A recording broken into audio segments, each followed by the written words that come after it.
நிறைய போட்டா இருக்கு பாரு. அது மேல என்ன பண்றாங்க, அந்த ஓட்டையை கட்டிருக்காங்க. போட்டு தான் 4-5 போட்டு இருக்கு. இது வந்து பீச் தான்.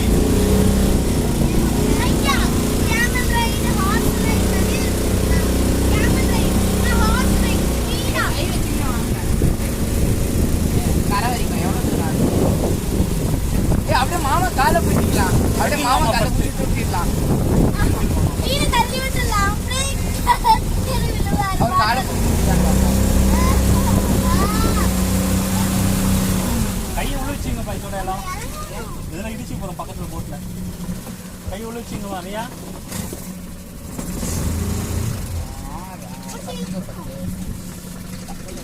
ஏய் அஜிஜே